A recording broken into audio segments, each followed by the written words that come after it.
আসসালামু আলাইকুম, সবাইকে শুভেচ্ছা জানিয়ে আজকের অনলাইন ক্লাস শুরু করছি। আমার ঘর আমার স্কুল প্রোগ্রামের আওতায় অনলাইন যে ক্লাস সারা দেশে সমস্ত বিদ্যালয়গুলোতে শুরু হয়েছে। তো আমাদের বিদ্যালয়ে নিয়মিতভাবে এই ক্লাস চলছে। তো সবাইকে শুভেচ্ছা জানিয়ে আমি আজকে ক্লাস শুরু করছি। আজকে 10ম শ্রেণীর একটা ক্লাস নিব। তো সবাই মনোযোগী হবে। আর এই ক্লাসটা দেখার সময় অবশ্যই তোমরা খাতা, বই এবং কলম এগুলো সাথে নিয়েই বসবে।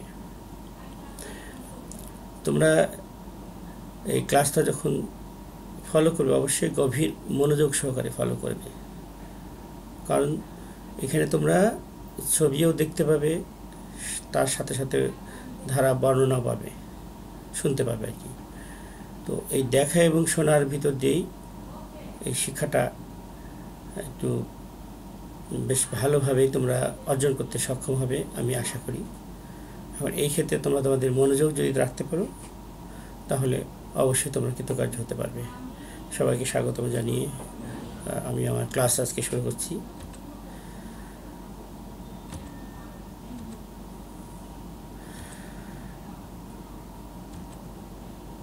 আমি মোহাম্মদ দেলার হোসেন, সিনিয়র শিক্ষক, মহাখালী মডেল হাই স্কুল, শ্রেণী 10ম, বিষয় জীববিজ্ঞান, আর অধ্যায় চতুর্দশ বা 14তম অধ্যায়। তো এই 14তম অধ্যায়টা অত্যন্ত গুরুত্বপূর্ণ এই জীব জগতের জন্য।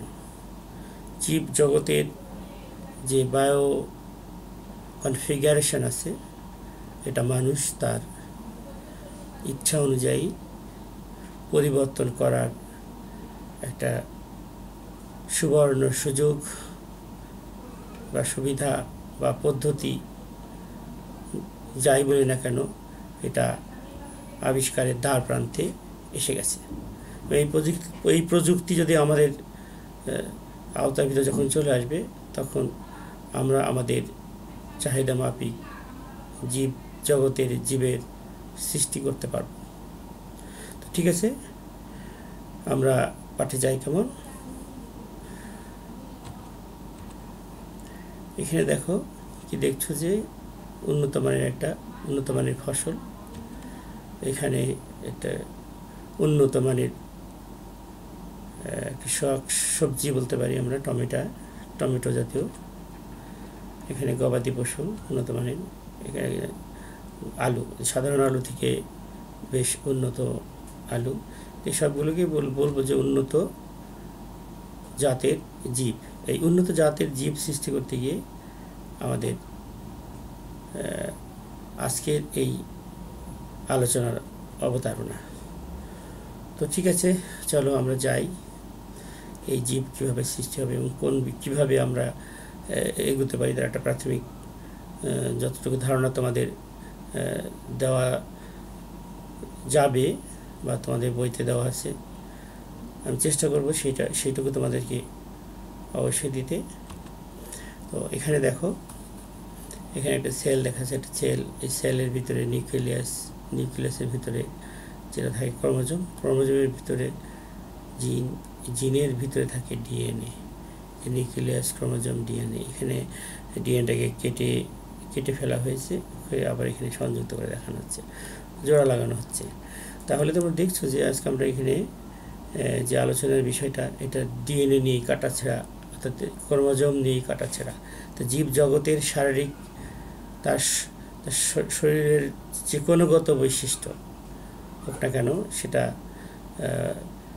তার জাগতিক, তার মনোজগৎ, তার বাহ্যিক জগৎ, সব কিছুই জীব জগতের সব কিছুই নিয়ন্ত্রণ করে এই ক্রোমোজোম।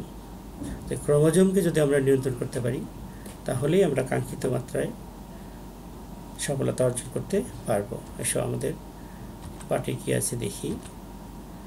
আজকের পাঠ জেনেটিক ইঞ্জিনিয়ারিং, খুবই গুরুত্বপূর্ণ একটা বিষয়। আমরা বলতে পারি যে এটা আধুনিকতম বিজ্ঞানের একেবারে সূচনা পর্যায়ে আছে এই বিজ্ঞানটা। এখনো মানুষ এটাকে খুব বেশি দূর এগিয়ে নিয়ে যেতে পারেনি। এই নিয়ে বিস্তর গবেষণা চলছে এবং এটার এই জেনেটিক ইঞ্জিনিয়ারিংয়ের যারা পড়াশোনা করে তাদের চাহিদা অনেক বেশি আর কি। তো খুবই মজার একটা বিষয়। তো ঠিক আছে, আসলে আমরা আলোচনা করি এখান থেকে আজকে আমরা কি জ্ঞান অর্জন করব। শিখন ফলটা কি আসছে, আজকের পাঠ শেষে তোমরা জেনেটিক ইঞ্জিনিয়ারিং কি তা বলতে পারবে, জিএমও ফুড সম্পর্কেও বলতে পারবে, জিএমও খাদ্য তৈরির বিভিন্ন ধাপসমূহ ব্যাখ্যা করতে পারবে, জেনেটিক ইঞ্জিনিয়ারিংয়ের গুরুত্ব বিশ্লেষণ করতে পারবে। তো শিখন ফল তোমরা শুনলে আমরা এইগুলো আজকের আলোচনার ভেতর দিয়ে অর্জন করব। এটা একটা বিশাল এক অধ্যায়, এই খুবই সামান্য একটা অংশ আমরা আজকে জানবো। এইভাবে আস্তে আস্তে একদিন তোমরা যারা এটা নিয়ে পড়াশোনা করবে ভবিষ্যতে তারা আরও অনেক কিছুই জানতে পারবে। প্রথমে একটা ভিডিও আছে, ভিডিওটা অন করে দেখি এখানে কি দেখানো হচ্ছে। Which destroys antibiotics, in this case ampicillin, to allow selective growth of the host cell, and a replication origin to allow the plasmid to replicate in the host cell. To insert foreign DNA, we must first use a restriction enzyme to cleave the vector at the cloning site. Here, EcoR1 cleaves the palindromic sequence GAATTC to produce single-stranded ends called sticky ends. These can hybridize with any piece of DNA that has also been cut with EcoR1. Foreign DNA containing the sequence we wish to clone is digested with EcoR1 and then mixed with the cleaved vector.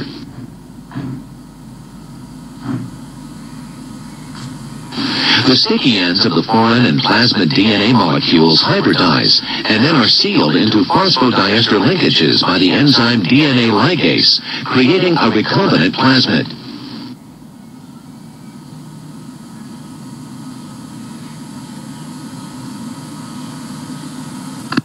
Plasmids contains the inserted DNA fragment, an ampicillin resistance gene, and a replication origin. A pool or library of circular recombinant plasmids is thus created. Each plasmid carries a unique fragment of foreign DNA, as indicated by the colored arrows. Next, the host cells, E. coli bacteria, are added to the recombinant plasmids. The cells have been treated with calcium chloride to make them permeable to DNA molecules.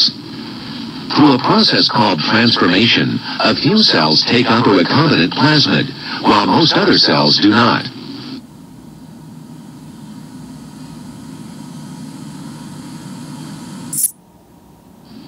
The non-transformed cells lack the plasmid with the ampicillin resistance gene and die. Cells that have a plasmid are resistant to ampicillin and survive. The replication origin allows the plasmid to replicate by using the host cell's enzymes.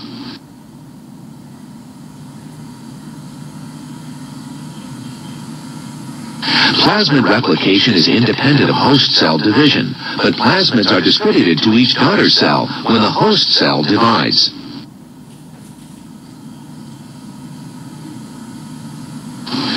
As the plasmids replicate and the host cells multiply, the number of copies of the recombinant plasmid is greatly amplified. The multiple daughter cells form a colony or clone. Because all the host cells in a colony are derived from a single cell, they all contain copies of the same recombinant plasmid with its fragment of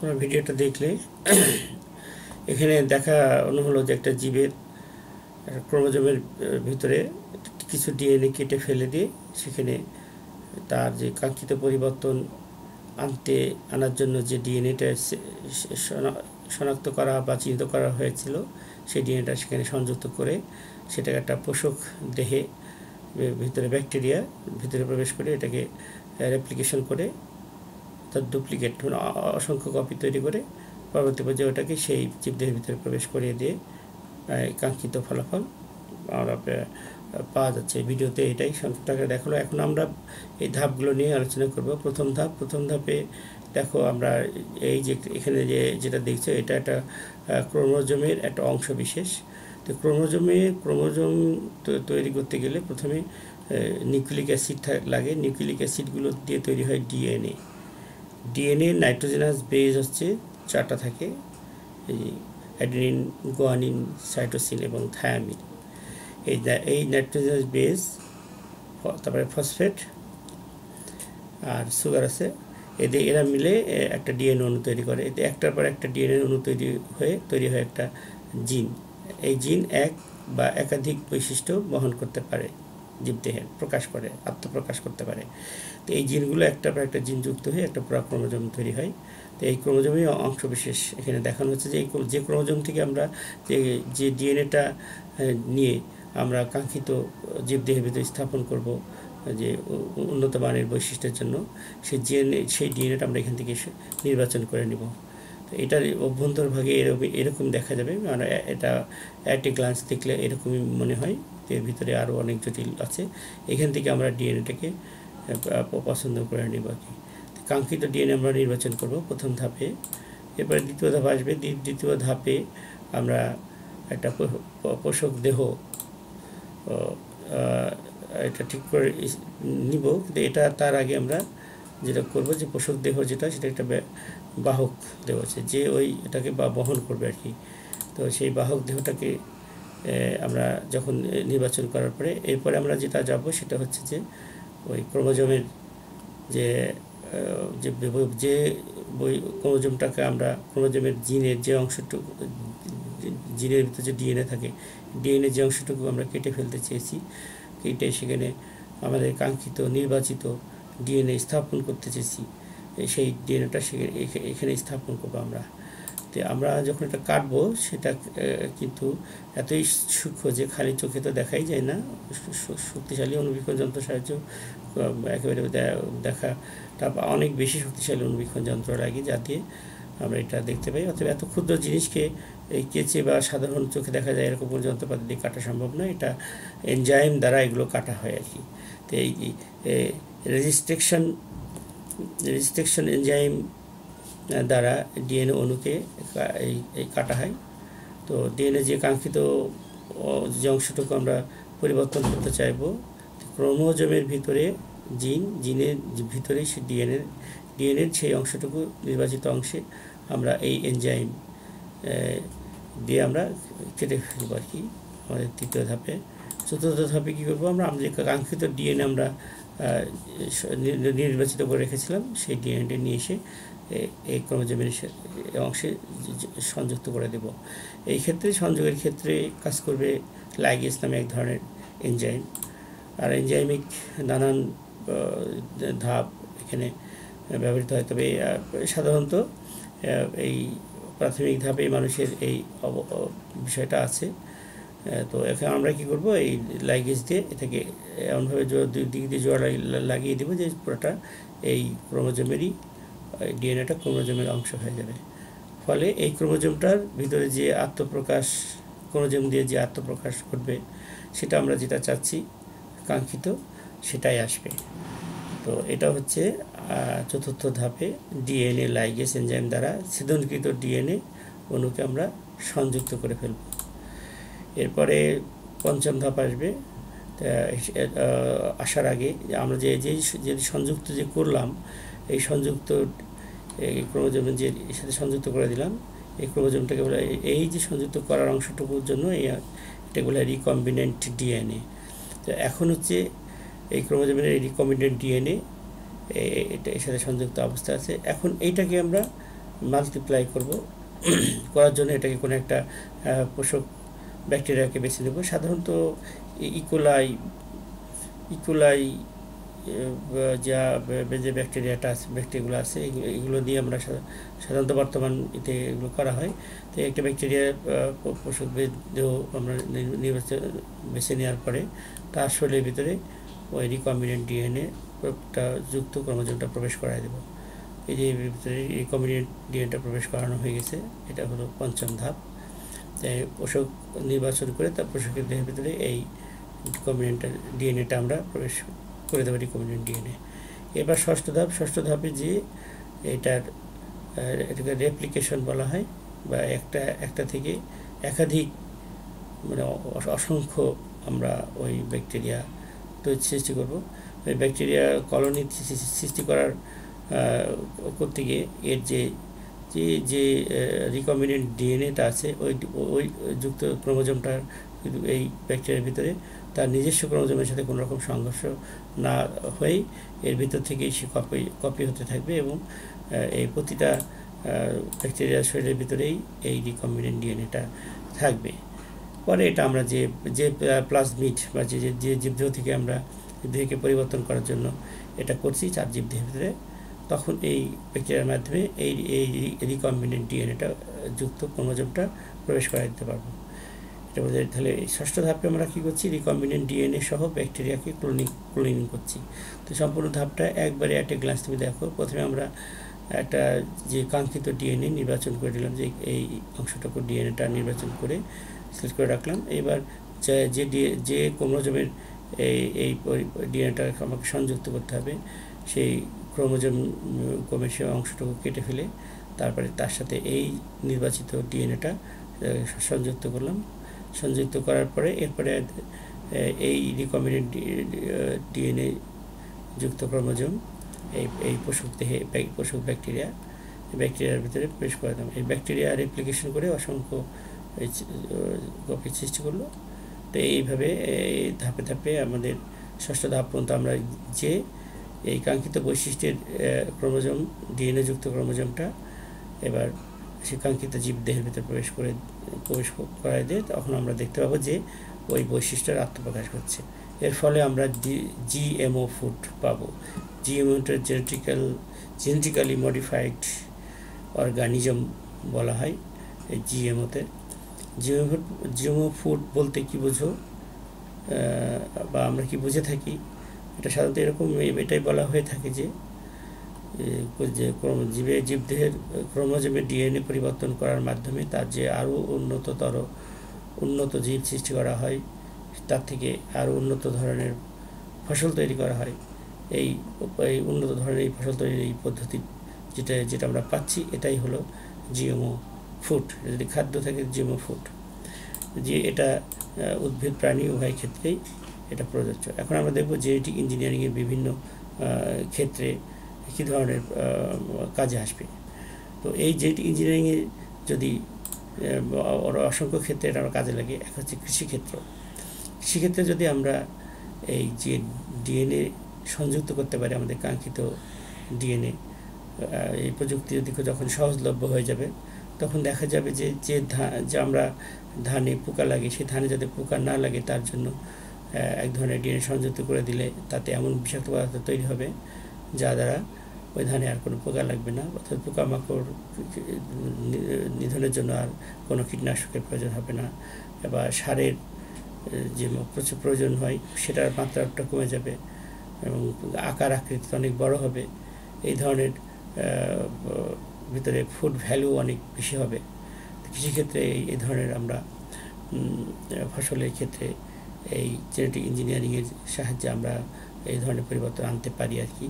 এরপর আসছে প্রাণীর ক্ষেত্রে। প্রাণী দেহেরও ক্ষেত্রে গবাদি পশু আছে, গরু, ছাগল, ভেড়া, এই সমস্ত প্রাণীদের শরীরে এদের আকার আকৃতি বৃদ্ধি, এদের দুধের পরিমাণ বৃদ্ধি, তারপরে এদের যাদের রোগে সহজে কোনো রোগ সংক্রামক রোগ বা অন্য যে কোনো ধরনের রোগ যাতে এদেরকে দুর্বল করে ফেলতে না পারে, সেই ধরনের এদের শরীরের ভিতরে রোগ প্রতিরোধ ক্ষমতা সম্পন্ন ডিএনএ তাদের শরীরে প্রবেশ করে উন্নত জীবে তাদেরকে পরিণত করা। এর মাধ্যমে আমরা যেমন মাংস বেশি পাবো, দুধও বেশি পাবো এবং চামড়ার মানও অনেক গুণগত দিক থেকে ভালো হবে। এরপরে আসি যে চিকিৎসা ক্ষেত্রে তো মোটামুটি শুরুই হয়ে গেছে বেশ একটা বিপ্লব।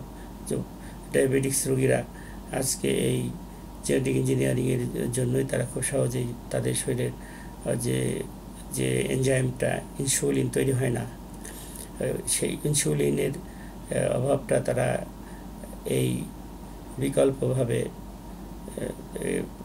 ইঞ্জেকশনের মাধ্যমে তাদের শরীরে তারা পুশ করতে পারে, এবং এটা এখানে ছত্রাকের দেহ থেকে এটা উৎপন্ন করা হয়।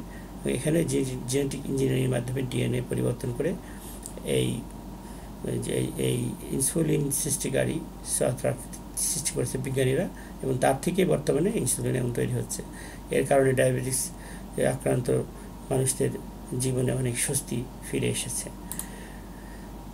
এরপরে মৎস্য উন্নয়নের ক্ষেত্রে মৎস্য চাষে আমরা দেখতে মাছ আকার আকৃতিতে অনেক ছোটো থাকে, কিন্তু যদি এই জেনেটিক ইঞ্জিনিয়ারিংয়ের মাধ্যমে এদের জিনের ডিএনএ পরিবর্তন ঘটিয়ে বা গ্রোথ হরমোন যেটা আছে সেটা প্রয়োগ করে এদের শরীরের আকার আকৃতি অনেক বৃদ্ধি করা সম্ভব, এবং যেটা একই সময়ের ভিতরে একই ধরনের খাদ্য দিয়ে দেখা যাবে যেখানে আধা কেজি মাছ হয় সেখানে 1 কেজি হবে বা 2 কেজি ওজনের মাছ হবে, বা পুষ্টিমানও খুব ভালো থাকবে এবং সহজলভ্য হবে।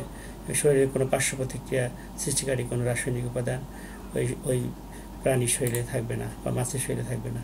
তা পরিবেশ সুরক্ষার ক্ষেত্রেও জেনেটিক ইঞ্জিনিয়ারিং বিশেষ ভূমিকা পালন করে। পরিবেশের যে সমস্ত দূষণ হয়, এই দূষণের ভিতরে যে সমস্ত ব্যাকটেরিয়া, ভাইরাস, যে সমস্ত জীবাণু আছে, এদের যদি রিকম্বিনেন্ট ডিএনএর মাধ্যমে এমন কিছু করা সম্ভব যার ফলে তারা নিজেরাই পরিবেশের এগুলোকে পরিবর্তন করে আবার স্বাভাবিক অবস্থায় নিয়ে আসবে।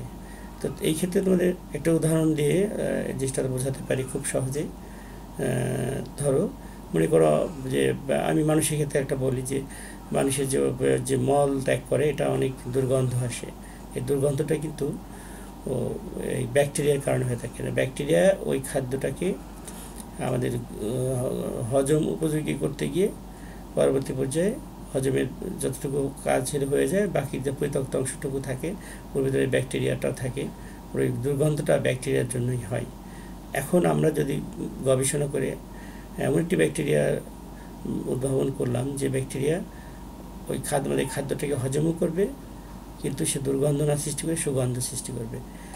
অর্থাৎ ব্যাকটেরিয়ার শরীরে যদি আমরা শনাক্ত করতে পারি যে কোন ধরনের কোন ক্রোমোজোমের কোন জিনের কোন ডিএনএটা এই ক্ষেত্রে ভূমিকা পালন করছে, সেই ডিএনএটাকে যদি পরিবর্তন করে সুগন্ধ সৃষ্টিকারী কোনো ডিএনএ ওখানে করে সংযুক্ত করে রিকম্বিনেন্ট ডিএনএ তৈরি করে ওদের ক্রোমোজোম তৈরি করে ওদের শরীরের ভিতরে যদি ব্যাকটেরিয়া শরীরের ভিতরে পুশ করে দেওয়া যায়, তাহলে ওই ব্যাকটেরিয়া যেটা তৈরি হবে সেই ব্যাকটেরিয়া মানুষের শরীরে প্রবেশ করানোর পরে দেখা যাবে যে বংশবৃদ্ধি হবে অনেক। তখন যেসব খাদ্য খাবে, এই খাদ্য খাওয়ার পরে তখন মল ত্যাগ করার সময় সে মানুষ আর নাকে তখন দুর্গন্ধ পাবে না, বরং সুগন্ধ পাবে। যদিও এটা এখনও এটা স্বপ্ন, কিন্তু এই স্বপ্নটা একদিন আমরা বাস্তবে দেখতে পাবো। আবার যেমন আমার কাঙ্ক্ষিত আরেকটা উদাহরণ দিয়ে তোমাদের বোঝাই, যেমন আমরা ছেলে মেয়ের ক্ষেত্রে অনেকে ছেলে চায়, অনেকে মেয়ে পছন্দ করে। আবার কেউ চায় যে আমার মেয়েটা মেয়ে হোক, আমার মেয়ের চোখ সুন্দর হবে, নাকটা সুন্দর হবে, গায়ের রঙটা হলুদ ফর্সা হবে, মাথার চুলগুলো কালো হবে, তারপরে চোখগুলো সুন্দর সুন্দর হবে, তারপরে সে রোগমুক্ত সুঠাম দেহের অধিকারী হবে। এই ধরনের বৈশিষ্ট্যগুলো, এইসব বৈশিষ্ট্যগুলোকে যে সমস্ত ক্রোমোজোম নিয়ন্ত্রণ করে, ওই সমস্ত ক্রোমোজোমের ডিএনএ পরিবর্তন ঘটিয়ে এটা ভবিষ্যতের যে প্রজন্ম আসবে, তোমাদের দ্বারাই এই আমাদের বর্তমান বিজ্ঞানীরা এই দ্বার উন্মোচন করে দিয়েছে, খুলে দিয়েছে, যার মাধ্যমে আজ পাটের জীবন রহস্য আমরা ভালোভাবে জানতে পারছি। এর ফলে পাটের ক্ষেত্রে একটা বিপ্লব আসবে। এরকম মানুষের জীবন রহস্য একদিন বিজ্ঞানীদের সম্পূর্ণ দখলে চলে আসবে। তখনও মানুষের এই ক্ষেত্রে পরিবর্তন নিয়ে আসতে, মানুষের কাঙ্ক্ষিত পরিবর্তন আনার জন্য ভবিষ্যতের মানুষ হয়তো সেটা সহজেই করতে পারবে।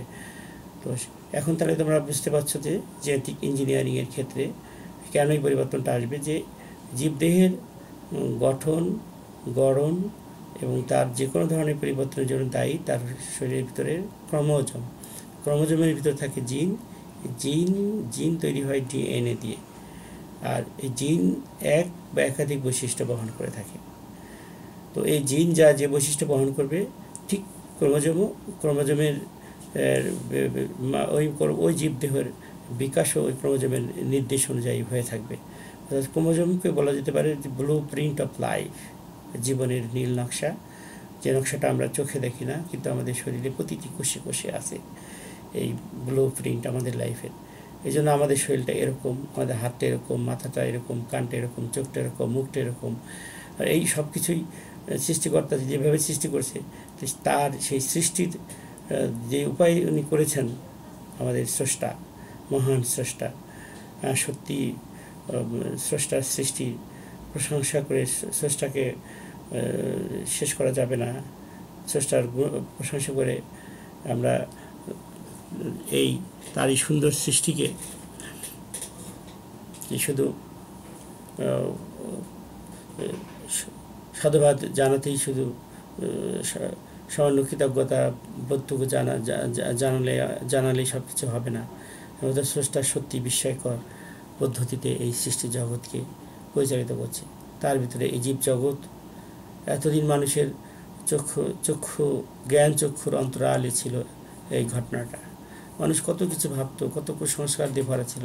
এই জেনেটিক ইঞ্জিনিয়ারিং, এই বিজ্ঞানের জ্ঞান উন্মোচিত হওয়ার সাথে সাথে মানুষের সব ধারণা এখন পরিবর্তন হতে যাচ্ছে। আমরা চাইব যে খুব সুন্দর একটা পৃথিবী যেন আমরা সবাই পাই। তো ঠিক আছে, আমরা দেখি এরপরে আর কী আমাদের সম্ভব। এখানে একটা স্ট্যান্ডার্ড ফুড এটা দেখানো হচ্ছে যে মডিফাইড ফুড, যে এই ফুডে এখানে একটু বুঝিয়ে বলি, এই চালে ধরো কার্বোহাইড্রেট আছে। এখন আমি চাইবো যে এর ভিতরে এই চালটার থেকে আমরা কার্বোহাইড্রেটও পাবো এবং প্রোটিনও পাবো, দুইটি অত ভিটামিনও পাবো। এগুলো পেতে চাই, তো এইগুলো যদি এই কার্বোহাইড্রেটের ভিতরে প্রোটিন ভিটামিন পেতে চাই, তো অবশ্যই তার সেই ধানের ভিতরে ওই ক্রোমোজোমের ডিএনএ পরিবর্তন করাতে হবে। সেই পরিবর্তন করাতে যদি আমরা পারি, তার থেকে যদি যে ধান গাছটা সৃষ্টি করতে পারবো, ওই ধান গাছের ভিতরে দেখা যাবে চালের ভিতরে কার্বোহাইড্রেটও থাকবে, প্রোটিনও থাকবে, ভিটামিনও থাকবে। এর ফলে আমরা ওই মাছ, মাংস, দুধ, ডিমের উপরে বেশি নির্ভরশীল হতে হবে না। যে এক চাল ভাত রান্না করলেই এক ভাত থেকে আমরা একাধিক বা ততোধিক পর্যাপ্ত পরিমাণে পুষ্টি পেয়ে যাব। তো এটা হচ্ছে উন্নত জাতের ফসলের উদ্ভাবন এই জেনেটিক ইঞ্জিনিয়ারিং সাহায্যে সম্ভব। এবার আসলে গবাদি পশু কথা আমি বলেছি যে এদের দৈহিক বৃদ্ধি, দুধ বৃদ্ধি। এক সময় আমরা দেখেছি যে আমাদের দেশীয় গরুতে যে 1 থেকে 1.5 কেজি দুধ বা 2 কেজি দুধ দেয়, সেরকম একটা অস্ট্রেলিয়ান হলিস্টিয়ান ফ্রিজিয়ান জাতের একটা গবাদি পশু 40 থেকে এখন 50 লিটার দুধ দেয় একটি গরু একদিনে। তাহলে সেটা যখন আমরা চিন্তা করি যে এটা মানুষের অনেক গবেষণার ফলে আস্তে আস্তে এটা সম্ভব হচ্ছে, এবং স্রষ্টার সৃষ্টিতেই মানুষ তো কপি করছে, এবং সেই জ্ঞানটা আস্তে আস্তে মানুষের দখলের দিকে চলে আসছে। আর এটা স্রষ্টারই করুণা, তিনি দিয়েছেন মানুষের কাছে উন্মুক্ত করে তার জ্ঞান। এই মানুষকেই বলেছেন তোমরা অনুসন্ধান করে নাও তোমার সমস্ত চারিপাশের দৃষ্টিকে জ্ঞান দিয়ে। অর্থাৎ সেটা সেই জ্ঞানেরই উন্মেষ ঘটানোর জন্য এক গুরুত্বপূর্ণ অধ্যায় এই জেনেটিক ইঞ্জিনিয়ারিং। উন্নত গবাদি পশুর উদ্ভাবন, এটাও এই ইঞ্জিনিয়ারিং সাহায্যে সম্ভব। এরপরে এখানে ইনসুলিন দেখা যাচ্ছে, যে ইনসুলিনের কথা বললাম, যে আজকে ডায়াবেটিক্স রোগীরা, তো ইনসুলিন যদি আবিষ্কার না হতো তাহলে যে যত ডায়াবেটিক্স রোগীরা যা তাদের জীবনের যে কত দুর্বিষহ কষ্ট নিয়ে দুঃখে মরতে হতো, সে ভয়াবহ এইডসের মতো বা ক্যান্সারের মতো এই দুরারোগ্য ব্যাধির মতো ধুকে মরতে হতো আজ ডায়াবেটিক্স রোগীদের। অথচ তারা যথেষ্ট শান্তিপূর্ণ জীবনযাপন করে পৃথিবী থেকে যেতে পারছে। এই জেনেটিক ইঞ্জিনিয়ারিংয়েরই একটা অবদান এটা। চিকিৎসা ক্ষেত্রে hepatitis B virus vaccine, interferon ও ইনসুলিন তৈরি, এটাও এই বিজ্ঞানেরই অবদান। এখন আমি আসি, এখানে দেখো একটা তেলাপিয়া, সাধারণত তেলাপিয়া আকৃতি ছোটো হয়, এগুলো অনেক বড়। এগুলোকে বড় করতে গিয়ে মাছও এই ইলিশ মাছ এখানে দেখানো হচ্ছে, এটা আকার ছোটো থেকে বড় করতে গিয়ে এখানে গ্রোথ হরমোন ব্যবহার করা হয়েছে। তো গ্রোথ হরমোন প্রয়োগে মাছের আকার বৃদ্ধি পায়। তো এই সমস্ত দিকগুলো আমাদেরকে বৃদ্ধি পাওয়ার কারণে আমাদের যে পরিমাণ ফুড ভ্যালু তাতে প্রয়োজনের অল্প লাগছে, আর একই জায়গায় একই যত্নে আমরা প্রয়োজনের যতটুকু প্রয়োজন সেই পরিমাণ বা তার চেয়ে বেশি পাচ্ছি। তো এই পরিবেশের ক্ষেত্রে দেখো, পরিবেশে যে ধোঁয়া নির্গত হচ্ছে, এই ধোঁয়া তারপরে যে বিজ্ঞানীরা এখানে মহাকাশ স্টেশনে দেখাচ্ছে, এইখানে দেখো ড্রেনেজ চারিপাশে কত আবর্জনা। এই সমস্ত জায়গায় যদি এইভাবে আমরা এই মডিফাইড জেনেটিক্যাল মডিফাইড এই ব্যাকটেরিয়া এগুলো যদি ছেড়ে দিতে পারি, তাহলে এরাই পরিবেশটাকে দূষণ মুক্ত করতে পারবে। এখানে একটা উদাহরণ দিয়ে দেখানো হয়েছে যে এই এলাকা দূষণমুক্ত বর্জ্য শোধন ও পয় নিষ্কাশনে সাহায্য করে সিডোমোনাস ব্যাকটেরিয়া। এই সিডোমোনাস ব্যাকটেরিয়া এগুলো পয় নিষ্কাশন, এই সমস্ত পরিবেশের এই সমস্ত দূষণ এগুলোকে তারা করে। তো মানুষ যখন এটা নিয়ে গবেষণা করে আরও উন্নত মানের ব্যাকটেরিয়া উদ্ভাবন করবে, তখন দেখা যাবে যে আমাদের চারিপাশের পৃথিবীটা কত সুন্দর হয়ে যাবে, যা আমাদের জীবন ধারণের জন্য আরও উপযোগী হবে, আরও আরামদায়ক হবে, আরও সুখের হবে। তো তোমাদের একটা বাড়ির কাজ দেওয়ার আগে একটা কিছু কথা বলিনি, সেটা হচ্ছে যে এই জেনেটিক ইঞ্জিনিয়ারিংয়ের যেমন সুফল আছে, এটা আমাদেরকে কুফলের ব্যাপারটা কিন্তু চিন্তা করতে হবে।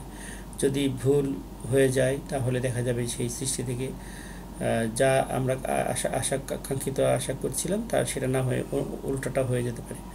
অর্থাৎ ডিএনএ পরিবর্তন করার কারণে বিষাক্ত ক্ষতিকর পদার্থ শরীরের ভিতরে প্রবেশ করতে পারে। অর্থাৎ এই ক্ষেত্রে গবেষণা করে অনেক পরিশ্রম, অনেক সতর্কতা অবলম্বন করে এই বিজ্ঞানকে আমাদের জীবনে ব্যবহার করতে হবে। তা না হলে যেমন এটা দিয়ে আমরা খুব সম্ভাবনাময় জীবন দেখতে পাচ্ছি, আবার আমাদের ধ্বংসাত্মক জীবনও কিন্তু এই বিজ্ঞান এনে দিবে যদি আমরা ভুল করি। তো সেই ক্ষেত্রে আমরা খুবই সাবধানতা অবলম্বন করব। আসলে তোমাদের একটা বাড়ির কাজ দিয়ে একটা সৃজনশীল প্রশ্ন একটু কথা বলি। এখানে তুমি দেখছো যে উদ্দীপকে দেখা যাচ্ছে যে ছোট ছোট ক্যাপসিকাম থেকে বড় ক্যাপসিকাম, তারপরে ছোট আপেল থেকে অনেক বড় আপেল তৈরি করছে একজন বিজ্ঞানী। এখানে গবাদি বেশি ছোট থেকে অনেক বড় হচ্ছে, মুরগি এবং মাছ টাছ এগুলো আকার আকৃতি সাধারণ থেকে অনেক বড় হচ্ছে। তো এটা হচ্ছে উদ্দীপক থেকে তোমাকে এই 4টা প্রশ্নের উত্তর দিতে হবে। প্রথম হচ্ছে জেনেটিক ইঞ্জিনিয়ারিং কি। এটা তো আমি প্রথমেই তোমাকে বলেছি যে জীবদেহের ক্রোমোজোমের ভিতরে ডিএনএ পরিবর্তনের মাধ্যমে আরও উন্নত জাতের জীব উদ্ভাবন করার জন্য যে ইঞ্জিনিয়ারিং জ্ঞান শক্তি আমরা প্রয়োগ করে থাকি, সেটাই হচ্ছে জেনেটিক ইঞ্জিনিয়ারিং। আচ্ছা, জেনেটিক ইঞ্জিনিয়ারিংয়ের 2টি সুবিধা ব্যাখ্যা করো। আমি অনেকগুলো সুবিধার কথা বলছি, এর ভিতরে তুমি 2টি সুবিধা ব্যাখ্যা করবে। তাছাড়া তোমাদের বই তো মোটামুটি ভালোভাবে দেওয়া আছে। এখন আমি আলোচনা করার পরে তোমরা বই খুললে বইয়ের ভিতরে দেখবে এর প্রত্যেকটা লাইনই তোমার বুঝতে আর অসুবিধা তেমন হবে না। বা জেনেটিক ইঞ্জিনিয়ারিংয়ের সাহায্যে উন্নত জাতের ফসল উদ্ভাবনে আমরা কীভাবে উপকৃত হয়েছি পয়েন্ট আকারে উল্লেখ করো। এখন জেনেটিক ইঞ্জিনিয়ারিংয়ের ভিতরে আমরা কিন্তু অনেক উপকৃত হয়েছি এবং অনেক কিছু আবিষ্কার করা হয়েছে। সেগুলো তোমাদের বইয়ের পিছনে বইয়েতে যতটুকু লেখা আছে তোমরা ওইটুকু ভালো করে একটু পড়ে দেখে নেবে। ওখান থেকে তোমরা তার সাথে তোমরা একটু বর্তমান বিশ্বের দিকেও দৃষ্টি রাখবে, কারণ যে আধুনিকতম জ্ঞান তো সব বইয়ের পাতায় যেটা লেখা হয়েছে সেটা অনেক আগে আবিষ্কৃত হয়ে গেছে। বর্তমান তাৎক্ষণিক হয়তো গতকালই একটা নতুন কিছু আবিষ্কার হলো জেনেটিক ইঞ্জিনিয়ারিংয়ের, সেটা তথ্য তুমি জানতে পারলে খবরের মাধ্যমে বিভিন্ন মানুষের কাছ থেকে বা টিচারদের মুখ থেকে শুনলে সেটাকে তুমি এই তোমার প্রশ্নের উত্তরের সাথে লাগিয়ে দিবে। তো সৃজনশীল প্রশ্নের উত্তরটা কিন্তু আসলে নিজের থেকে দিতে হয়। অর্থাৎ তোমার চোখ, কান, নাক, মুখ সমস্ত খোলা রাখবা সতর্কভাবে। তুমি নিয়মিত যেমন টিভি সংবাদগুলো দেখবা, পত্রপত্রিকা পড়বা, বন্ধুদের সাথে তোমাকে মিশতে হবে, আড্ডাও দিতে হবে এবং সামাজিক পরিবেশটাও তোমাকে সবাই জানতে হবে, কোন দেশে কোথায় কী হচ্ছে এগুলো সম্বন্ধে জ্ঞান লাভ করতে হবে। এই সমস্ত কিছু দিয়েই তোমার এই সৃজনশীল প্রশ্নের উত্তরটা চলে আসে। এটা তোমাকে তোমার মতো করে লিখতে হবে। সেই ক্ষেত্রে যদি তুমি যে যে ধরনের উত্তর আশা করা যায়, তুমি যদি সেই কাছাকাছি সেদিকে যেতে পারো, তোমার উত্তরটাকে নিয়ে যেতে পারো, তাহলে তুমি অবশ্যই ভালো মার্কস পাবে আর কি। বাংলাদেশের প্রেক্ষাপটে জেনেটিক ইঞ্জিনিয়ারিংয়ের গুরুত্ব বিশ্লেষণ করো। তাহলে বাংলাদেশের মতো একটা দেশে যেখানে 55,000, 56,000, 57,000 বর্গ মাইলের যে দেশ, এই ছোট্ট একটা দেশে 18 কোটি মানুষের বসবাস। অতএব এই একটা দেশে এত মানুষ, এদের চাহিদা, খাদ্য চাহিদা, অন্ন, বস্ত্র, আশ্রয়, বাসস্থান, চিকিৎসা, তো এই এত চাহিদার যোগান দিতে গেলে যে বর্তমান পদ্ধতিতে যে ধরনের খাদ্য উৎপন্ন হচ্ছে, যা কিছু প্রাকৃতিক পরিবেশ থেকে আমরা পাচ্ছি, সেটাই পর্যাপ্ত না। অতএব পর্যাপ্ত হতে হলে আমাদেরকে অবশ্যই এই ব্যাপারে গবেষণা করতে হবে, উন্নত জাতের এবং যাতে কোনো প্রকার সাইড এফেক্ট বা পার্শ্ব প্রতিক্রিয়া না থাকে সেদিকে খেয়াল রেখে জাতের উদ্ভাবন ঘটাতে হবে। তো তোমরা এর থেকে তুমি তোমার মতো করে সবসময় মনে রাখবে যে সৃজনশীল প্রশ্নের উত্তর তুমি তোমার মতো করেই দেবে। কোনো বইয়ের পাতা মুখস্থ করে তোমার সৃজনশীল উত্তর দেওয়ার কোনো প্রয়োজন নেই। এই জেনেটিক ইঞ্জিনিয়ারিং কি, এই ক এর উত্তরটা তুমি দিতে পারো বই থেকে হুবহু। এবার খটা এটা হচ্ছে তুমি হুবহু আর দেওয়ার, খ, গ, ঘ এগুলো আর বইয়ের ভিতরে থেকে হুবহু লেখার কোনো প্রয়োজন নেই। তাই অনেক ভুল ভাবো তোমরা যে বইয়ের পাতা অথবা গাইড বইটই এইসব থেকে যদি আমি একটু লিখিত মুখস্থ করে লিখে দিতে পারি তাহলে বেশি নম্বর পাবো, কিন্তু তা না। তুমি যদি এটা বুঝে থাকো, এই বুঝে থাকা থেকে তুমি যতটুকু বুঝবে, তোমার বইতে যতটুকু তথ্য দেওয়া আছে, তুমি সেই তথ্যের আলোকেই তুমি যদি প্রশ্ন উত্তর দাও তো তুমি ফুল মার্ক পাবে। আমি দেখছি যে এই বিষয়ে 98, 99 পর্যন্ত পেতে দেখছি, মানে কোথাও ভুল খুঁজে পাইনি, এরকম ছাত্রের খাতাও আমার হাতে এসেছে, আমি দেখেছি। তো ছবিটা তোমরা কিন্তু খেয়াল রাখবা যে বায়োলজিতে ছবি অত্যন্ত গুরুত্বপূর্ণ। একটা প্রশ্নের উত্তরে যদি ছবি নাও দেওয়া চেয়ে থাকে, কিন্তু ওই প্রশ্নের উত্তরে যদি বইয়ের ভিতরে ছবি থাকে, অবশ্যই তোমাকে সেই চিত্রটা আঁকতে হবে। এবং চিত্রটা ভালো করে মোটামুটি এমনভাবে আঁকা শিখবা যেন যে চিত্রটা আঁকছো সেটা যেন তারই হয়, সেটাই হয়, এবং সেটা বুঝতে যেন পরীক্ষকের কোনো রকম অসুবিধা না হয়। তো এই চিত্র দিলে দেখা যাবে তুমি ফুল মার্ক পাবা, চিত্র না দিলে অর্ধেক মার্ক। যতই ভালো লেখো অর্ধেকের বেশি মার্ক দিবে না। আবার তোমার চিত্র সুন্দর করছো, লেখা নাই কিছু, সেই ক্ষেত্রেও তোমাকে বেশি মার্কস দিবে না। অর্থাৎ এই বায়োলজিতে ভালো মার্কস পেতে হলে গয়ে এবং ঘয়ে অধিকাংশ ক্ষেত্রেই একটু খেয়াল রাখবা, চিত্র যদি এসে থাকে প্রশ্নটা পড়ে তোমাকে বুঝে নিতে হবে এখানে চিত্রের প্রয়োজন আছে কিনা। থাকলে তুমি সেখানে অবশ্যই চিত্র দিবে, দেখবে তুমি ফুল মার্কস পাবে। তো ঠিক আছে, আমার প্রাণপ্রিয় ছাত্রছাত্রী, তোমাদেরকে শুভেচ্ছা জানাচ্ছি।